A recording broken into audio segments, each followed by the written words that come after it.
యేసుక్రీస్తు ప్రభు శిలువ శ్రమల ధ్యాన కూడిక 18వ రోజు. అందరూ కూడా సకాలంలో రండి. ఇన్ని రోజులు ప్రభు సన్నిధికి వచ్చిన మీకెల్లరికీ కూడా దైవాశీర్వాదాలు. 18వ రోజు శిలువ శ్రమల ధ్యాన కూడిక పరిశుద్ధ ఆలయంలో ప్రారంభించబడుతూ ఉంది. ప్రతి ఒక్కరు కూడా చేసి ప్రార్థనలో పాల్గొని ఆత్మీయమైన మేలు పొందాల్సిందిగా అందరికీ విజ్ఞప్తి చేసుకున్నాం.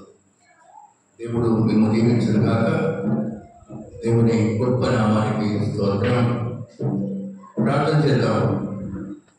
మహోన్నతుడా, కృపామయుడ, రక్షక, మీ పాదములకు స్తోత్రాలు చెల్లిస్తూ ఉన్నాం. సిలువలో మరణించి మా కొరకు తమ అమూల్యమైన రక్తాన్ని దారిపోసి మా ఎదుర చూపిన కనికరం, ప్రేమ, శ్రద్ధ, ఆసక్తి కొరకు స్తోత్రాలు చెల్లిస్తున్నాము. నా బిడ్డలోని సర్వ ప్రపంచానికి మీరు అనుగ్రహించిన మీ సిలువ యాగం మానవజానికి ఒక మహత్తరమైన మలుపు. సంఘాన్ని ప్రేమించండి, బిడ్డలను ప్రేమించండి, ఆశీర్వదించండి. అందరూ సమకూడి ఇంటి ఆరాధనలో పాల్గొని వారికి అనుగ్రహించబడుతున్న వాక్యాన్ని స్వీకరించి దేవుని కృపకు కనికరానికి పాల్పడితే ఆది అంత మీరే ఉండి మీ నడిపింపు ప్రసాదించమని యేసు దేవుని పరిశుద్ధ నామములో అడిగి వేడుకున్నాం తండ్రి. ఆమేన్.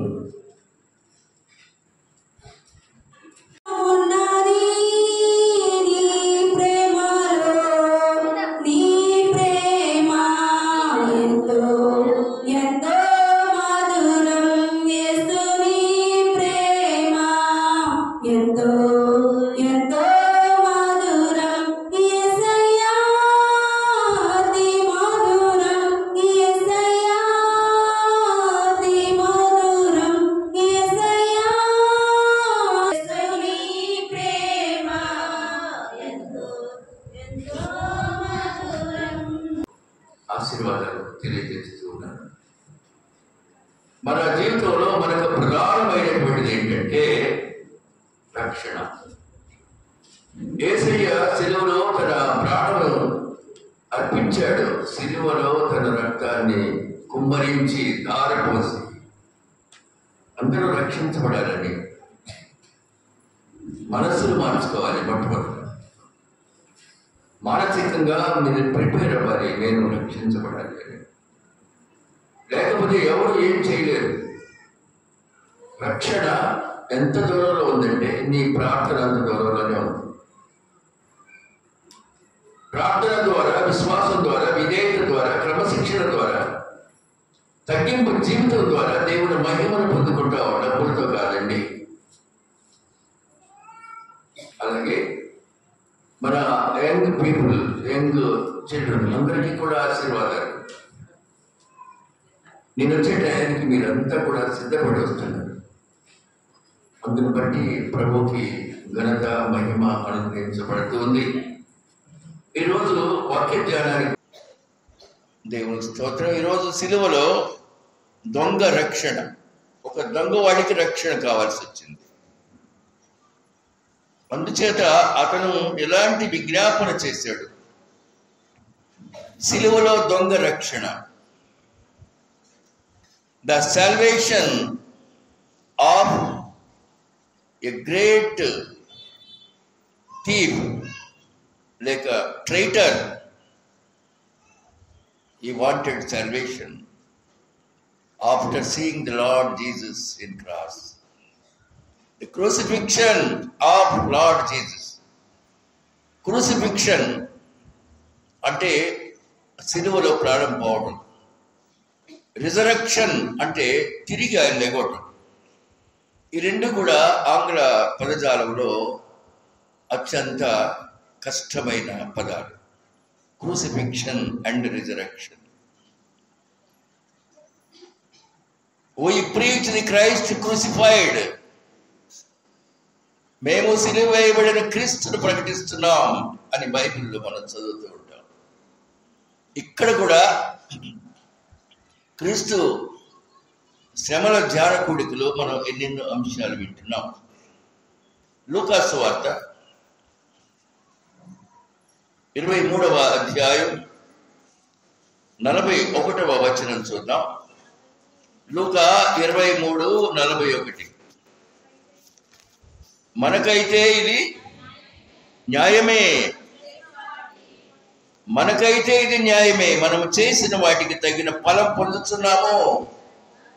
కానీ ఈయన ఏ తప్పిదము చేయలేదని చెప్పి ఆయనను చూసి, యేసు, నీ రాజ్యములోనికి నీవు వచ్చినప్పుడు నన్ను జ్ఞాపకం చేసుకొనుము అనెను. అందుకు ఆయన వారితో, నేడు నీవు నాతో కూడా పరదేశంలో ఉండువు, నీతో నిశ్చయముగా చెప్పుచున్నాను. Verily I say unto you, నీతో నిశ్చయముగా చెప్తున్నాను, you are with me in paradise, పరలోకంలో నీవు నాతో ఉంటావు. అది గొప్ప వాగ్దానం అండి. ఆ వాగ్దానాన్ని దొంగ కావాల్సి వస్తే మనకు అవసరం కదా, మనకు అవసరం లేదా? దేవుని యొక్క వాగ్దానంలో ప్రవేశించబోతూ ఉన్నారా? ఈయన ఒక బందిపోటు దొంగండి, మామూలు దొంగ కాదు, బందిపోటు దొంగ, వచ్చేపోవాడిని పొడిచి చంపేటువంటి దొంగ, జీవితం అంతా దిగజారిపోయిన వాడు, అటు దేవునికి ఇటు సమాజానికి దూరమైన వాడు. బందిపోటు దొంగ దేవునికి దూరమైనాడు, సమాజానికి దూరమైనాడు. ఎక్కడ పట్టుబడిపోతానో అని భావించాడు, కానీ దొరికాడు. సిలువకు అప్పగించాడు యేసయ్యతో పాటే. ఎక్కడ చనిపోతానన్న భయంతో గజగజలాడిపోతున్నాడు సిలువలో. ఈ రకమైన భయోత్పాదం, దీర్ఘకాల జైలు జీవితం తన జ్ఞాపకం వచ్చింది. జీవితంలో ఏ నిరీక్షణ లేనివాడు ఇంతవరకు కూడా. యేసు దేవుని సన్నిధిలో పశ్చాత్తాపం కలిగింది ఆయనకి. ఆయన్ని వేడుకొనడం ద్వారా ఆయన కృపలో విజయం లభించింది. దానికి కారణం లూకా 23:41. మనకైతే ఇది న్యాయమే, మనము చేసిన వాటికి తగిన ఫలము పొందుతున్నాము. మనము చేసిన వాటికి తగిన ఫలం పొందుతున్నాం. ఇది చూడండి, confession. He confessed himself on the cross. సిలువలో తన యొక్క పాపాన్ని ఒప్పుకుంటున్నాడండి. మనకైతే ఇది న్యాయమే, మరణ శిక్షకు నేను పాత్రుడను అని గ్రహించాడు. నేను మరణానికి తగిన వాడను, మరణము నాకు తగినదే. పాపాన్ని ఒప్పుకుంటున్నాడు. ప్రియ బిడ్డలారా, పాపానికి ఒప్పుకోవడం అనేది మొదటి మెట్టు. కీర్తన 32వ అధ్యాయం 5వ వచనం. కీర్తన 32వ అధ్యాయం 5వ వచనం.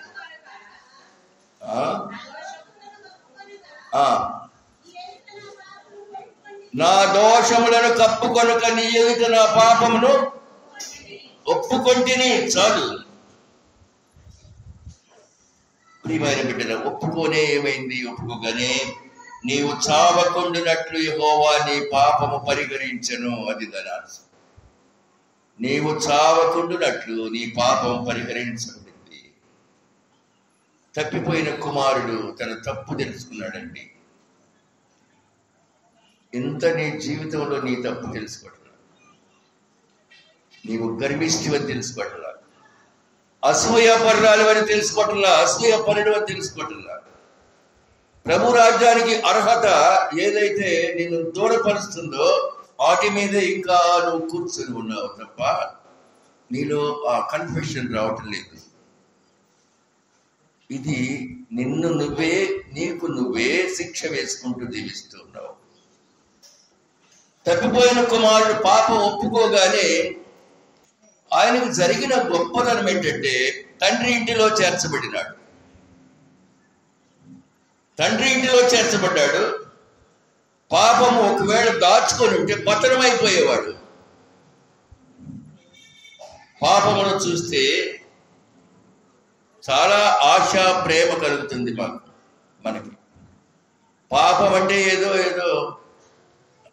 పెద్ద విషయాలు, మర్డరో లేకపోతే ఇంకోటి అది కాదండి. అనుదిన జీవితంలో నీ యొక్క హృదయము ప్రవర్తించే తీరే పాపం. You are not plain at heart. You are always crooked at your thinking. నీ ఆలోచన క్రికెట్గా ఉంది. క్రికెట్ అంటే క్రూరమైన అని అర్థం. పాపము చూస్తుంటే అది ఎలా పోద్దా అంటే ఒక్కటే ఒక చోట సాధ్యం, ప్రభు సన్నిధిలో. ప్రభు సన్నిధిలో మాత్రమే. దొంగకు కూడా అయితే ఛాన్స్ అనుకున్నాడు. ఇక్కడ ప్రభు సన్నిధి ఉంది, పక్కనే సిలువలో ఘోరమైన శిక్ష అనుభవిస్తున్నాడు. ఇదే నాకు అనుకూలమైనటువంటి రోజుని భావించినాడు. మొదటి వాడు తిరస్కరించాడు. నీవు దేవుని కుమారుడివైతే దూకరాదా? నిన్ను నువ్వు రక్షించుకోరాదా? అమ్మగుడి తిరస్కారం. ఈ తిరస్కార ధోరణి మనల్ని అధోగతి పాలు చేస్తుంది. తిరస్కారం అండి. దేవుని వాక్యాన్ని నిర్లక్ష్యం. Negligence is the cause of disgrace for ever. నిర్లక్ష్యం అనేది నీ జీవిత కాలానికి ఒక శాపం. దేవుని నిర్లక్ష్యపరచడం, దేవుని వాక్యాన్ని నిర్లక్ష్యపరచడం నీ జీవితానికి ఒక శాపంగా మారిపోతుంది. జాగ్రత్త. నీకు అందుబాటులో ఉన్నది దేవుని వాక్యం. వింటూ ఉన్నావా? వింటే గ్రహిస్తూ ఉన్నావా? గ్రహిస్తే మనస్సు మార్చుకుంటున్నావా? ఈ మూడిట్లో ఒకదాని పక్కన ఒకటి అరేంజ్ చేయబడుతున్నాయి. 40 నిమిషాలు క్లోజ్ అవుద్ది. దిక్కులు చూడబాకండి. దేవుని మీద దృష్టి ఉంచండి. సమయం పోతే రాదు. అందుచేత ఇది గొప్ప భాగ్యం అనుకున్నాడండి. దేవుని సన్నిధిలో దేవుని వాక్యం మధ్యాహ్నం కొంచెం అక్కడ చెప్పగలిగాను. మీరు యెరూషలేములోనే ఆదరించబడతారు అని చెప్పాను. ఉండక్కడ తోట యెరూషలేము మరి ఇక్కడ లేదుగా. ఎక్కడికి వెళ్ళి ఆదరించబడదాం? బెత్లెహేము లేదుగా, యెరూషలేము లేదుగా, కపెర్నహూము లేదుగా. యెరూషలేము అంటే మరేదో కాదు, నీ దేవుని సన్నిధి, నీ ఆలయము నీకు యెరూషలేము. ఇదే జెరూషలేము. విమానంలో వెళ్ళి చూడక్కర్లేదండి. నువ్వున్న దైవ సన్నిధి నీకు ఒక జెరూషలేము. నీ పాపానికి పశ్చాత్తాపం, నువ్వు మార్పు చెందడానికి ఒక మాత్రమైన అవకాశం దైవ సన్నిధి నీకు అందుబాటులో ఉంది. అలాగే యూదా ఇస్కరియోతు ఆయనతో ఉండి కూడా జీవ మార్గాన్ని తిరస్కరించినాడు. ఆయనతో తిరుగుతూ జీవ మార్గాన్ని తిరస్కరించినాడు. యేసయ్యను అప్పగించినాడు సిలువకి. జుడాస్ అంటాం ఇంగ్లీష్లో. జుడాస్ ఇస్కరియోత్ ఒక్కసారి సిలువకు అప్పగించాడు. నీవు ప్రతి దినము యేసయ్యను సిలువకు అప్పగిస్తావు. ఒకవేళ యేసయ్య ఇప్పటికీ ఉంటే ఏనాడో నువ్వు అప్పగించేస్తావు. That is your character. యేసుక్రీస్తు ప్రభువుని సిలువకు ఇస్కరియోతు యూదా ఒక్కసారి అప్పగిస్తే మనము ప్రతి నిత్యం అప్పగిస్తాం. ఒకవేళ ఇలాంటి శాడిస్ట్ మనస్తత్వంతో మనం ఉంటే, ఒకవేళ ఇంకా యేసయ్యను యూదా పట్టుకోకపోతే, ఏమయ్యా ఇంకా పట్టుకోలేదు వాడిని అని ఉండేవాళ్ళు మనం. లేకపోతే మనమే పోయి చెప్పేవాళ్ళు రాని వారికి అక్కడున్నాడు, పట్టుకోండి. అటువంటి కఠినమైన క్రూయల్ మనస్తత్వం నుంచి విడుదల పొందే వరకు నువ్వు దేవుని బిడ్డవు కాలేవు. నీకు ఎదుటి వాళ్ళందరూ కూడా చాలా చెడ్డోళ్ళు గాను, నువ్వు చాలా నంబర్ 1 గాను కనిపిస్తున్నావు. నీ మైండ్ సెట్ అలా అయిపోయింది. ఎదుటి వాళ్ళదంతా అన్యాయం, నీది చాలా న్యాయం అనిపిస్తూ ఉంది. ఇది పాపపు లక్షణం. జీవ మార్గాన్ని తిరస్కరించిన యూదా ఇస్కరియోతు తను తానే ఉరి వేసుకొని మరణించినాడు.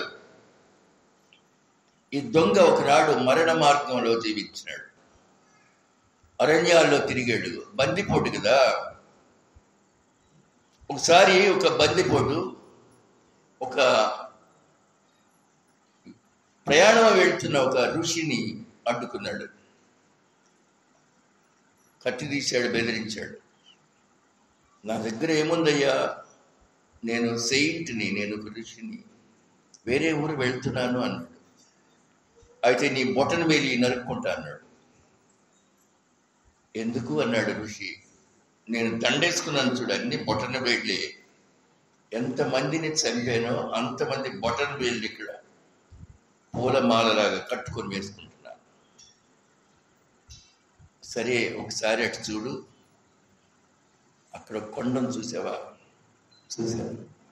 ఆ కొండని పాపం, ఆ కొండని పాపం. నువ్వు ఇలా బందిపోటుతో సంపాదించిన సొమ్ము నువ్వు ఒక్కడే తింటున్నావా? అంటే నేను ఒక్కడెట్లా, నా భార్య కూడా ఉంది. వెళ్ళి అడిగిరా, ఆ కొండలో సగం తీసుకుంటుందేమో.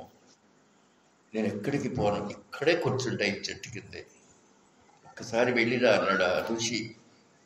దాందే ఉంది, ఉండి ఇక్కడే అని ఇంటికి వెళ్ళిపోయాడు. ఏమమ్మా, నేను బందిపోటుగా వ్యవహరించి అనేకుల ప్రాణాలు తీసి తెచ్చే డబ్బు నీకు ఇచ్చేస్తున్నాను. నా పాపంలో, నా సంపాదనలో సగం నువ్వు. కొండ ఉంది అక్కడ, పాపం కొండ, చూడు సగం నీకే. భలేవాడు వేరే, నాకేం పని, నీ డబ్బుతో పని ఉంది కానీ నీ పాపంతో నాకేం పని, పోపో అంది. ఏడ్చుకుంటూ పరిగెత్తుకొచ్చాడు. స్వామి, నా పాపం తీసుకొని అంది. ఎవరు తీసుకోరయ్యా, ఈ పాపం ఎవరు తీసుకోరు. ఇప్పుడు ఎలా కొండ కరిగేది? నువ్వు కూడా ఇక్కడ తపస్సు చెయ్యి, దీర్ఘకాల తపస్సు చెయ్యి. రోజు రోజుకి కొండ తరిగిపోతూ ఉంటుంది, నీ పాపం కరిగిపోద్ది అంటే అతను తపస్సు చేసుకున్నాడు. ఇది చిన్ననాటి ఒక లెజెండ్ స్టోరీ.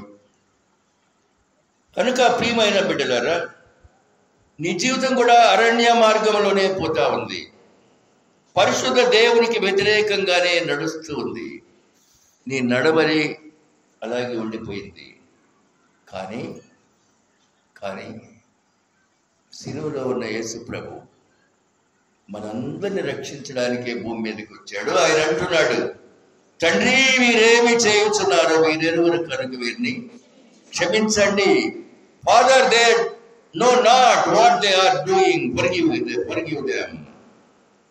ఓ చక్కగా విజ్ఞాపన చేశాడు.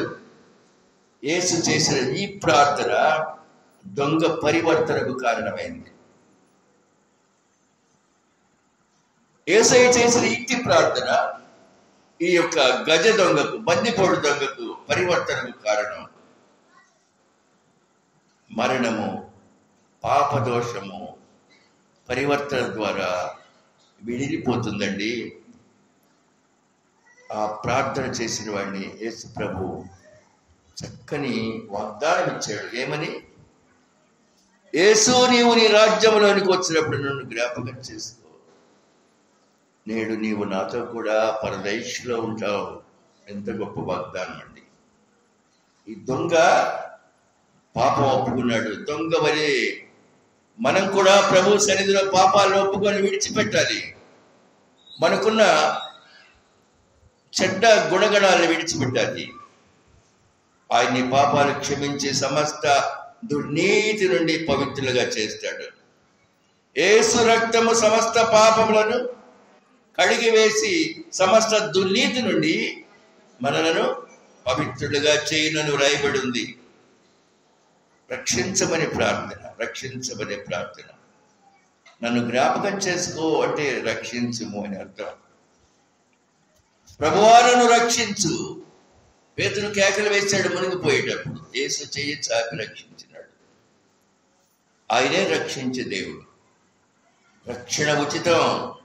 యేసు ప్రభుని నీ నోటితో ఒప్పుకోవాలి. మొట్టమొదట రోమీయులకు రాసిన పత్రిక 10వ అధ్యాయం 9వ వచనం. The gospel according to Romans. అదేమనగా యేసు ప్రభు అని నీ నోటితో ఒప్పుకొని దేవుడు మృతుల్లో నుండి ఆయనను లేపినని నీ హృదయమందు విశ్వసించిన యెడల నీవు రక్షించబడతావు. చాలమ్మా, అదమ్మా రక్షణ. సిలువలో ఉన్న యేసు దొంగకు రక్షణ అవసరమైందండి. పశ్చాత్తాపం అనేది పాపములో పుట్టదు. నీ రోదన, నీ విజ్ఞాపన, నీ కన్నీరు నిన్ను రక్షిస్తుంది. పశ్చాత్తాపం పాపములో పుట్టదు. I'm watching everybody. ప్రతి వారు కనిపిస్తున్నారండి. మీరు జాగ్రత్తగా వింటున్నారో లేదో. అలా వచ్చి ఇలా పోవడానికి పాపం టైం వేస్ట్ అక్కర్లేదు మీకు. నిజంగా వాక్యం విని ఆయనకు లోబడి జీవించాలనుకునే వాళ్ళకి మాత్రమే ఈ యెరూషలేము అవసరం. లేకపోతే లోకం చాలా ఉంది మనకి. పశ్చాత్తాపం, పాపిగా ఉన్న కాలమంతటిలో పశ్చాత్తాపం పుట్టనే పుట్టదు. నీ చెడుతనము, నీ చెడ్డ మాటలు, నీ నోరు పలికేటువంటి వికృతమైన మాటలు మానుకోవాలి తప్పకుండా. ప్రియమైన దేవుని బిడ్డలారా, ప్రభునామములో ప్రార్థించండి, రక్షించబడతావు. సిలువలో దొంగకి బాప్తీసం లేదండి, అయినా రక్షించబడ్డాడు. సిలువ దొంగకి బల్లారాధన లేదు, అయినా రక్షించబడ్డాడు. నీ బాప్తీసము, నీ బల్లారాధన నిన్ను దేవుని దగ్గరికి తీసుకొని వెళ్ళదు. అవన్నీ నువ్వు అనుకుంటావేమో, నేను బాప్తీసం పొందాను, బల్లారాధనలో ఉన్నాను, ఇంకేముంది దేవుడు నాకు పరలోకంలో ఒక టికెట్ ఇచ్చాడని. కానే కాదు. ప్రభు మనల్ని రక్షించాలి. రక్షణ నీకు సమీపంలో ఉంది. సిలువలో దొంగ సిలువ మీదే రక్షించబడ్డాడు. వెంటనే వాగ్దానాన్ని పొందాడు. నేడు నీవు నాతో కూడా పరదేశంలో ఉంటావు. కాబట్టి ప్రియమైన దేవుని బిడ్డలారా, ఈ దొంగ రాబోయే లోకాన్ని చూశాడండి. అయ్యో, నేను ఇప్పుడు మరణిస్తే నరకానికి పాత్రుడను, కానీ ఈయనతో ఉంటే పరలోకానికి ప్రాప్తుడను. రాబోయే లోకాన్ని చూశాడు. ఎంత గొప్ప విషయం అండి అది. మనము మన జీవితంలో మన చుట్టూ ఉన్న జీవితం మనకి ఇంకా తెలియదు. మనము మన ఇల్లు, మన రోడ్లు, మనము మన బజార్లు, మనమే గ్రేట్. మన చుట్టూ ప్రపంచం ఎంత ఉందో తెలియట్లేదు మీకు. కళాతత్వ శాస్త్రవేత్త డాక్టర్ సంజీవ్ దేవ్, దుగ్గిరాల మండలం, తుమ్మపూడి వాస్తవ్యుడు, అంతర్జాతీయ చలనచిత్రకారుడు సంజీవ్ దేవ్, ప్రపంచంలో పేరొందినటువంటి వాడు తుమ్మపూడి సంజీవ్ దేవ్. ఆయన కళాతత్వవేత్త, నీకు తెలుసా? కానీ అటువంటి కాక అన్నీ తెలుసు కదా. ఒకడిని గుచ్చి మాట్లాడటం తెలుసు, ఒకడి హృదయాన్ని గాయపరచడం తెలుసు కదండి. అలాగే రవివర్మ, ప్రముఖ చలనచిత్రకారుడు రవివర్మ, ప్రపంచ చలనచిత్రకారుడు, మనవాళ్ళే. దామర్ల కోటేశ్వరరావు, నీ చుట్టూ ఉన్న ప్రపంచం అది. వడ్డాది పాపయ్య, చందమామ పుస్తకాల్లో వాపా అని చూస్తారు మీరు. వాపా అని వడ్డాది పాపయ్య.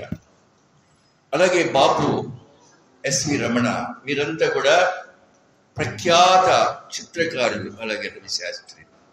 నీ చుట్టూ ఉన్న ప్రపంచం నీకు తెలియదు, నీకు తెలిసిన ప్రపంచం నీ వరకే, నీ సర్కిల్, నీకు నువ్వే గ్రేట్ అని అందులోనే తిప్పుకుంటా ఉన్నావు అన్నమాట.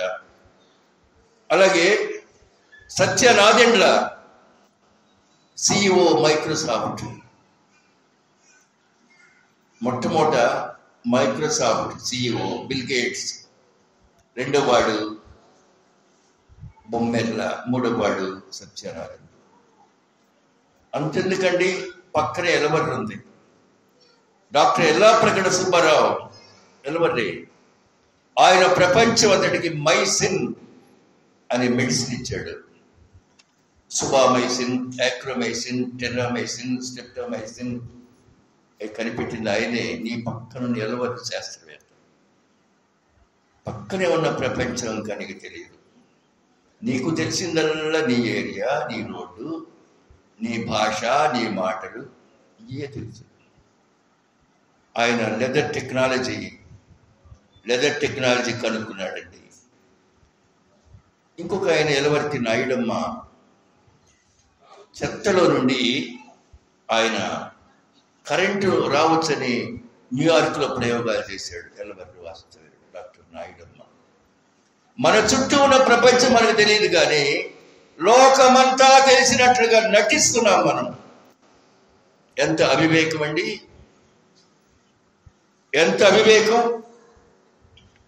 దావీదు గొప్ప ప్రార్థన చేసుకున్నాడు, యెహోవా నా కాపరి, నాకు లేమి కలగదు. అదే అధ్యాయంలో నీ దుడ్డు కర్రయు నీ దండములు నన్ను ఆదరించును. ఇది వింటారా? కాపరి చేతిలో దుడ్డు కర్ర. గొర్రెల కాపరులకు కర్ర ఉంటుంది చేతిలో, కొక్కి ఉంటుంది ఉంగినట్టు, పైన అడుగున కొంచెం లావుగా, పైకి వచ్చాడు అడుగు మెత్త సన్నగా, అలా కొద్దిగా ఉంటుంది. ఎందుకు ఆయన కర్ర? గొర్రెలు దారి తప్పు ఉంటే కర్ర పెట్టి కొడతా ఉంటాడు. చంపేద్దామనే అదే దారి తప్పే గొర్రెలను కర్ర పెట్టి మందలిస్తాడు. అది ఇంకోసారి తప్పుతూ ఉంటే గట్టిగా కొడతాడు. గొర్రె చెట్టు వైపు చూస్తూ ఉంటుంది, తీగ నాకు అందట్లేదు అని. గొర్రెల్లో ఒక గొర్రె అనుకోండి, ఈ కర్ర పెట్టి దాన్ని ఉంచుతాడు కిందకి, దీనికి ఆహారం పెట్టాడు. కాపరి చేతిలో దుడ్డు కర్ర, మందలించడానికి, క్రమంలో పెట్టడానికి, ఆహారం ఇవ్వడానికి కూడా. గొర్రెల కాపరిలో కర్ర, దుడ్డు కర్ర, ఆహారం పెట్టడానికి, క్రమంలో పెట్టడానికి, రెండు కూడా. నాకు ఆహారమే కావాలండి, నాకు ఏమి హెచ్చరికలు వద్దు అంటే నువ్వు ఇంకా దేవునికి ఇష్టం లేని స్థితిలోనే ఉండిపోయినావు. ఆయన మన కాపరి, ప్రధాన కాపరి సుమ. కనుక ఆలోచన చేయండి, మన జీవితం అంతా కూడా ఎంతకాలం ఆలోచిద్దాం. నా ఇంత సుదీర్ఘ కాలపు సేవా కాలంలో ఏం గమనించారండి? నాలో ఉన్న ప్లెయిన్నెస్ కనపడుతుంది? అసలు కనపట్టలేదండి. మా బేబీ ఇందాక కాల్ చేసింది. ఒక life insurance corporation chief development officer Vijayawada ఆఫీస్కి వచ్చాడు. బేబీ పనిచేసే ఆఫీస్కి. మేడం మీది పెదపూడి? అవును. పెదపూడిలో బంధువులు ఉంటే వెళ్ళాను. మేము హిందూస్ అండి. మీ నాన్న పేరు ఏం చెప్పుకుంటున్నారండి? అక్కడ మాకు దగ్గర బంధువులు ఉన్నారు. ఈ ఊర్లో ఒక అమ్మాయి మా LICలో పనిచేస్తుంది అనగానే క్యాచ్ చేశారంట వాళ్ళ నాన్న పాస్టర్ గారు అంట, పాల్ నిరంజన్ గారు. పెదపూడి మొదలుకొని ఇటు చూస్తే వరుసగా తురుమెళ్ళ, పేపర్లు, ఇంటూరు, ఇటు పోతే ఆలపాడు, ఆ పక్కన ఊరు, ఇటు పోతే కూచిపూడి, ఆ పక్కన ఇటు పోతే మూలపూరు, పేపర్లు, పెరవలి, చావలి అన్నీ. ఒక ఎమ్మెల్యేగా పోటీ చేస్తే ఆయన గెలుస్తాడు అన్నారట వాళ్ళు ఆయనతో. బేబీ ఫోన్ చేసి నాకు చెప్పి మళ్ళీ వాళ్ళ అమ్మ కూడా చెబుతుంది. అప్పుడు ఆఫీసర్లు అన్నారంట, అందుకే మేడం గారు భలే స్ట్రిక్ట్గా ఉంటారు, మా నాన్న చాలా గ్రేట్ అని అనుకున్నారంట. మీ ముందు నేను ఆపుతానండి, మీలో కొందరి ముందు ఉప్పు ఒంటి ఎగిరిపోయేవాడిని. పర్వాలేదు.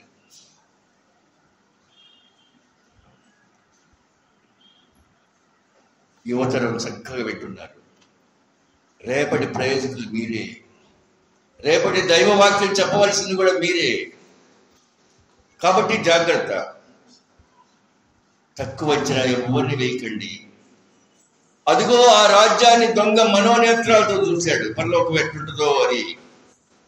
దృష్టి అటుపోయింది, మరణిస్తే పాతాళానికి. మరి నీ సంగతి ఏంటి? I want to question you everybody. నీ సంగతి ఏంటి కదండి? పాట పాడతారు చక్కగా, పలువిధ పదమూలరసి సిలువే నా శరణమాయనురా అంటారు కదా. ఆ ఒక్క ముక్క పాడతారు లేట్ లేకుండా. పలువిధ అక్కడుండే చక్కని పదం, టైం ఇదా అక్కర్లేదు. పలు విధములైనటువంటివి చూసిన నాకు సిలువ శరణ్యమైంది. మన సంగతి ఏంటి? సిలువలో గుండె నీరైపోయింది ఆ క్రూరాతి క్రూరుడైన దొంగ. పాపాలు ఒప్పుకున్నాడు, పశ్చాత్తాపడ్డాడు, రక్షించమన్నాడు, నిత్యరాజ్యాన్ని కోరుకున్నాడు. అందును బట్టి ఆయన జీవితం ఎలా ఉండిందనుకుంటున్నారు మీరు? ఆయన జీవితంలో తగ్గింపు జీవితం కలిగిన వాడుగా ఉంటున్నాడు. దొంగతనం చేసి చాలా సంపాదించానే, నేను పోయినా నా వాళ్ళందరూ జీవిస్తారు అనుకోలేదు ఆయన. పశ్చాత్తాపం, సెలవులో పశ్చాత్తాపం. ప్రియమైన బిడ్డలారా, లూకాసు వార్త 14వ అధ్యాయం ఒకసారి పరిశీలించండి. లూకాసు వార్త 14వ అధ్యాయం మొదటి వచనంలోకి వెళ్దాం మనం. విశ్రాంతి దినమున ఆయన భోజనము చేయుటకు పరిసయ్యుల అధికారులు ఒకరింటిలోనికి వెళ్ళినప్పుడు ఆయన ఏమి చేయనో అని వారు కనిపెట్టుచుండిరి. అప్పుడు జలోదర రోగము గల ఒకడు ఆయన ఎదుట ఉండెను. మీకు తెలుసా జలోదర రోగము అంటే ఏంటో తెలుసా? అసలు జలము ప్లస్ ఉదరము జలోదర రోగం. దాన్ని ఇంగ్లీష్లో డ్రాప్సీ డిసీజ్ అంటారు. కడుపంతా నీళ్లు నిండిపోతుంది, బయటికి రావాలి. కారణం ఏంటంటే లివర్ ఫంక్షన్ దెబ్బతింది. తాగిన నీళ్ళన్నీ పొట్టలో ఉబ్బిపోతుంది. ఇప్పుడు టామ్ అని పేరుతో కూడా. అందుకని ప్రతి 20 రోజులకు ఒకసారి హాస్పిటల్కి వెళ్తే ఆ నీళ్లు తీసేస్తారు. దానికి 30,000 రూపాయలు ఖర్చు అవుతుంది. 15 రోజులే, తర్వాత మళ్ళీ ఉబ్బుతా ఉంటుంది. అదండి ఎంత పెద్ద రోగం అది, డ్రాప్సీ అనే రోగం. అది ఖచ్చితంగా 30,000 ఇవ్వాలి, 30,000 రూపాయలు. అలనాడు ఆ రోగగ్రస్తులు చూశాడు యేసుక్రీస్తు ప్రభు. చూడండి, జలోదర రోగములో ఒకడు ఆయన ఎదుట ఉండెను. మీలో విశ్రాంతి దినమున యేసు విశ్రాంతి దినమున స్వస్థపరచడం న్యాయమా కాదా? ఆ రోగం ఉన్నవాడిని స్వస్థపరుస్తాడేమోనని ప్రజలు అనుకుంటున్నారు. అప్పుడు యేసయ్య అన్నాడు 5వ వచనం, మీలో ఎవరి గాడిద అయినా ఎద్దైనా గుంటలో పడిన యెడల విశ్రాంతి దినమున దాన్ని పైకి తీయడా అని వారిని అడిగాను. చూసారా? అలా చెప్తూ 11వ వచనానికి వెళ్ళిపోండి. తను తాను హెచ్చించుకున్నవాడు తగ్గించబడును, తను తాను తగ్గించుకున్నవాడు హెచ్చించబడును. ఒకవేళ నువ్వు నేను గ్రేట్ అనుకుంటున్నావేమో, జాగ్రత్త, డౌన్ ఫాల్ అయిపోతావు. నేను చాలా తక్కువ అని జీవించు, నువ్వు పైకి వెళ్ళిపోతావు. నీ పొజిషన్ దేవుడు పైకి తీసుకెళ్ళిపోతాడు. కాబట్టి ప్రియమైన దేవుని సంగమా, దేవుని బిడ్డలారా, ప్రతి బిడ్డ కూడా తగ్గింపు జీవితం కలిగి ఉండాలని ఈ రాత్రి ప్రేమతో మీకు మనకు చేస్తున్నాను. తగ్గించుకునేవాడు హెచ్చించబడతాడు, హెచ్చించుకునేవాడు తగ్గించబడతాడు. గొప్ప సత్యం పరిశుద్ధ గ్రంథం మనల్ని హెచ్చరిస్తుంది. తగ్గింపు జీవితం కలిగి ఉండండి. నీ పేరు నీ కుటుంబాల్లో ఘనత వహించి ఉండాలి. ఒక విశ్వాసి ప్రభు నమ్ముకుంది. ఇన్ని సంవత్సరాలు ప్రభు సన్నిధికి వచ్చినా మార్పు లేని జీవన విధానం నీకు మంచిది కాదు. నీలో అవేర్నెస్ లేదు. ప్రియమైన యంగ్స్టర్స్ చక్కగా వాక్యం వింటున్నారు, చెప్పాల్సుకుండా వింటున్నారు. వారి నిజ జీవితాలు మార్పు రావడానికి సిద్ధంగా ఉన్నాయి. రేపు చాలా ఉన్నతులు అవుతారని నేను ఆశిస్తున్నాను. నీవెంతకాలం చర్చకు వచ్చినా ఉపయోగం లేదు. నీకు తగ్గింపు జీవితమే లేదు. వాడంత వీడంత, నీలో అసూయ, కుట్ర, ద్వేషం అన్ని విడిపోయినాయి. అవి ఎప్పుడు వెళతాయో బయటికి. కాబట్టి ఆలోచన చేయండి, నీ సంగతి ఏంటి? పలు విధములైన పాప జీవితంతో అలసిపోయిన నాకు సిలువే నా శరణము అని పాడే మనం సిలువ దగ్గరికి రావాల్సిందే. ఈ శ్రమల దినాల్లో నీ హృదయాన్ని కఠినం చేసుకోకుండా సిలువలో వేలాడుతున్నటువంటి యేసు వైపు చూడు. నీ గుండె నీరైపోద్ది.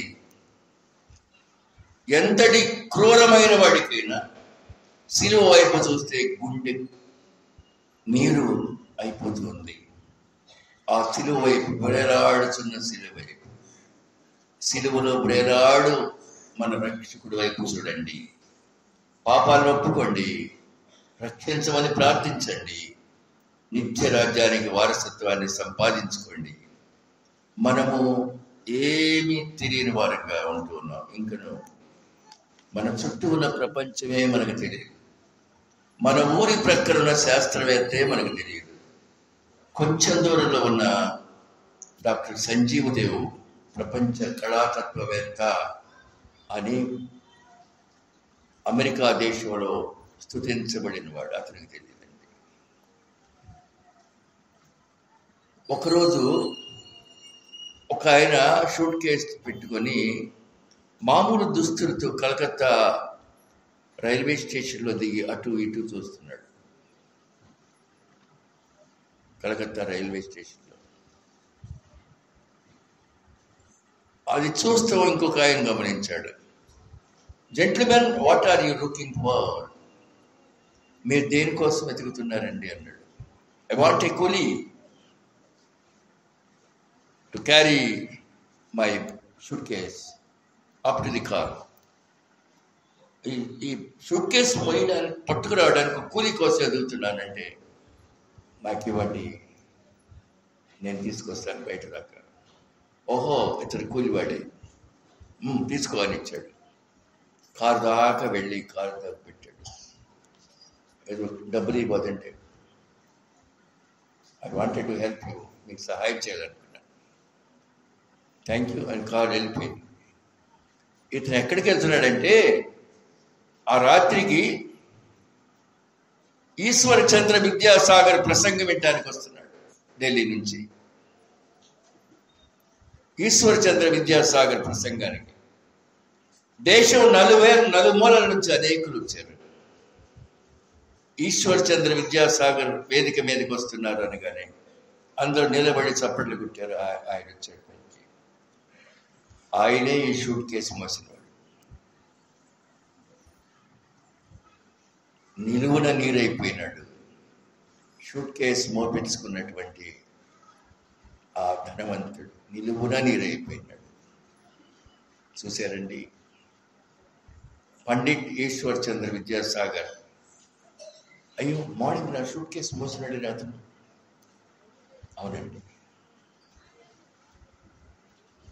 నీ యేసయ్యను చూసి నువ్వు కూడా అనుకుంటావా? ఆయనేగా నా పాపాల కొరకు సిలువలో వెళ్ళాడాడు. అయ్యో, నేను ఎంత ఘోరమైన పని చేశాను. పండిట్ చేత నా షూట్ కేసు మోపించుకున్నాను. కారణం నాకు తెలియదు కనుక. నీకు ఇంకా యేసు అంటే ఎవరో తెలియదు కనుక నీవు కూడా అటువంటి అజ్ఞాన దశలో ఉన్నావు. నీ పక్కిళ్ళు, నీ ఎదురిళ్ళు, నీ రోడ్డు, ఈ సర్కిలే తెలుసు నీకు. ప్రపంచంలోకి తొంగి చూడలేవు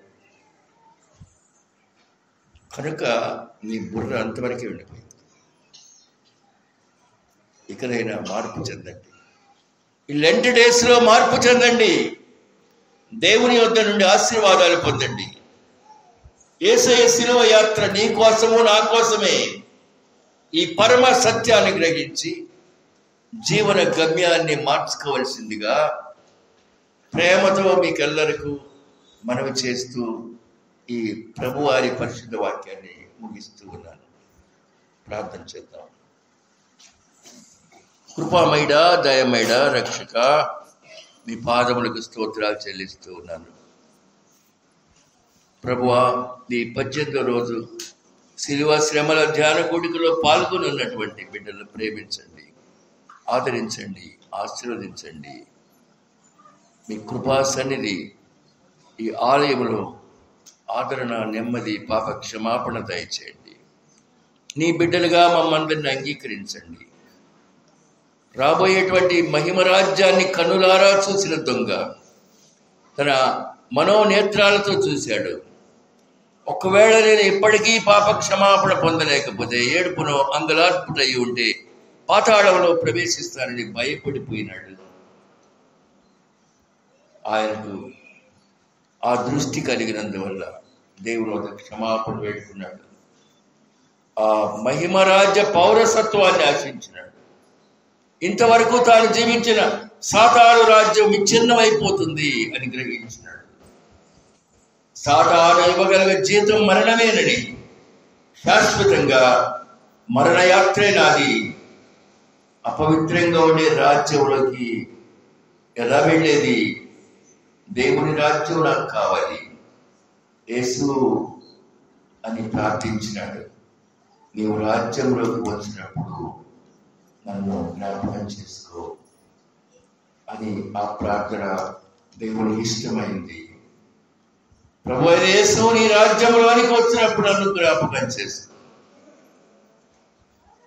ప్రియ తండ్రి, ఈ మాటలు మా హృదయాంతరాల్లో భద్రపరించి మమ్మల్ని నిండారుగా ఆశీర్వదించి నిత్యత్వాన్ని మాకు ప్రసాదించండి. మా చుట్టూ ఉన్న ప్రపంచమే మాకు ఇంకా తెలియదు, కానీ మేము చాలా చాలా ఎక్కువ అనేటువంటి అసందర్భమైన స్థితిలోనే ఉండిపోయినాం. తగ్గింపు జీవితం కలిగి ఉంటే హెచ్చింపబడతాం. ఆ విధమైనటువంటి తగ్గింపు, పాప క్షమాపణ, పశ్చాత్తాపం బిడ్డల యొక్క హృదయాల్లో ప్రసాదించి ఈ రాత్రి ఈ వాక్యం వినిచిన బిడ్డలందరి ఎడల మీ కృప, మీ కనికరము, మీ ప్రేమను నిలిపి ఆశీర్వదించి పంపమని మా రక్షకుడు, మా విమోచకుడు, మా కొరకు శిలువలో తన అమూల్యమైన ప్రాణం అర్పించిన యేసునాథుని పవిత్ర నామములు అడిగి వేడుకుంటున్నాము తండ్రి. ఆమేన్. మన పరమ తండ్రి దేవుని కృపయు, పరిశుద్ధాత్మ దేవుని ఆదరణ, ఆయన మహిమరాజ్య విస్తరణలో పాలిభాగస్తులు అవడానికి ఇక్కడ చేరిన మనందరూ ఆయన చేత పాప క్షమాపణ పొంది ఆయన ఆశ్రయించడానికి ఆయన కృప మనకు ఇప్పుడు ఎల్లప్పుడూ సదాకాలం అనుగ్రహించబడును గాక. ఆమేన్.